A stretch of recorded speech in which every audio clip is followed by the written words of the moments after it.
Survol du Fujiyama. Bonjour les amis. Aujourd'hui, je vais vous emmener avec nous dans les cieux japonais, à bord d'un petit avion pour une aventure inoubliable. Aïssa et moi sommes en plein séjour au Japon, et après une journée bien remplie hier à explorer Tokyo, nous avons décidé d'ajouter une touche particulière à notre périple, un vol en Kit Fox. Mais aujourd'hui, c'est une toute autre expérience que nous vivons, un vol léger, plus proche du sol, où chaque détail compte. Le cockpit du Kit Fox est beaucoup plus intime, et on ressent la moindre vibration du moteur. Nous nous élançons vers le ciel, laissant la métropole sous nos ailes. En quittant l'espace de Narita, on aperçoit au loin l'immense étendue urbaine de Tokyo qui s'étire à perte de vue.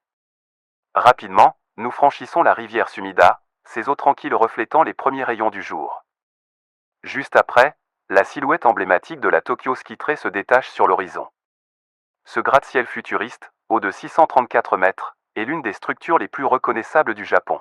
Notre vol continue, et nous nous dirigeons vers l'un des poumons verts de Tokyo, le Central Park de Tokyo. Niché au milieu des gratte-ciel, ce parc offre un contraste saisissant avec l'urbanisation environnante. Nous arrivons à la tour Eiffel de Tokyo, un autre symbole incontournable de la capitale. À ce stade du vol, nous quittons progressivement Tokyo et son effervescence pour nous diriger vers l'ouest, longeant la côte et ses nombreuses baies. Sous nos ailes, la mer scintille doucement, parsemée de petites îlets de bateaux de pêche. Le contraste entre les gratte-ciel de Tokyo et les étendues naturelles que nous survolons désormais est saisissant. Plus nous progressons, plus le paysage se transforme. Nous approchons des villes de Hamamatsu et Shizuoka, deux grandes agglomérations qui, d'en haut, semblent moins denses que Tokyo, mais tout aussi fascinantes avec leurs grands quartiers résidentiels et leurs ports animés. Nous virons doucement pour nous diriger vers l'intérieur des terres, et les montagnes commencent à dominer l'horizon. Les vallées s'étendent sous nous, offrant des panoramas époustouflants. Le Japon est une terre de contraste, et en quelques minutes à peine, nous passons des paysages urbains surpeuplés à ces vastes étendues de nature sauvage. Des rivières serpentent entre les collines, et des forêts denses recouvrent les pentes des montagnes. Sous nos ailes, une autoroute traverse ces montagnes majestueuses. Elle s'enfonce dans des tunnels et franchit des ponts, reliant des régions autrement isolées. Il est fascinant de voir comment les ingénieurs japonais ont réussi à dompter la nature pour construire ces infrastructures impressionnantes. D'en haut, la route ressemble à un serpent de béton se faufilant entre les pics montagneux. Au fur et à mesure que nous progressons vers l'ouest, un spectacle encore plus grandiose nous attend, le mont Fuji commence à se dévoiler. Cette montagne légendaire, symbole du Japon, est visible de très loin. Même depuis notre altitude, son sommet enneigé se détache majestueusement dans le ciel bleu. Nous sommes encore à plusieurs kilomètres de lui, mais déjà, il domine tout le paysage environnant. En approchant, nous passons à l'est de la ville de Shizuoka, puis près de la ville de Fuji, qui porte bien son nom, étant située au pied de cette montagne emblématique. Le mont Fuji est un géant qui culmine à 3776 mètres, ou environ 12 389 pieds. Sa silhouette conique parfaite en fait l'une des montagnes les plus reconnaissables du monde. Mais au-delà de sa beauté naturelle, il est aussi chargé d'une profonde signification culturelle pour les Japonais.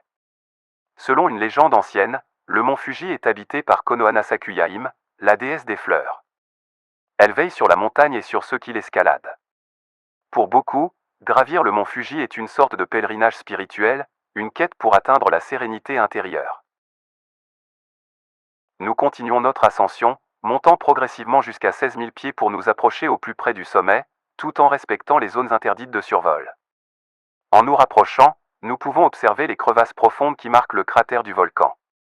Les neiges éternelles qui recouvrent ses flancs brillent sous la lumière du soleil, et on se sent vraiment tout petit face à cette merveille naturelle. De nombreux randonneurs bravent chaque année les pentes escarpées du mont Fuji pour atteindre son sommet et admirer la vue. C'est un lieu de défi et de méditation, un endroit où l'on se mesure à la nature dans toute sa grandeur. Le mont Fuji est aussi une région volcanique active. Même s'il n'a pas éclaté depuis plusieurs siècles, le risque d'une nouvelle éruption existe toujours, et la région est surveillée de près. En survolant ce géant, on ne peut s'empêcher de penser à l'incroyable puissance qui sommeille sous la surface. Le Japon, situé sur la ceinture de feu du Pacifique, est une terre volcanique, et Tokyo elle-même n'est pas à l'abri des secousses sismiques. La région regorge de sources chaudes et de zones volcaniques actives, témoins de l'activité géologique intense sous la croûte terrestre. Après avoir passé quelques instants magiques à admirer le mont Fuji depuis les airs, nous commençons notre descente. Le vol nous ramène doucement vers l'est, en direction de Tokyo. Avant de revenir à Narita, nous passons au-dessus de l'aéroport de Tokyo Haneda, l'un des plus grands hubs aériens du Japon. Il est impressionnant de voir cet aéroport immense, avec ses multiples pistes s'étendant sur l'eau. Haneda est un véritable poumon pour les vols domestiques et internationaux, et d'ici, il semble presque flotter sur la baie de Tokyo.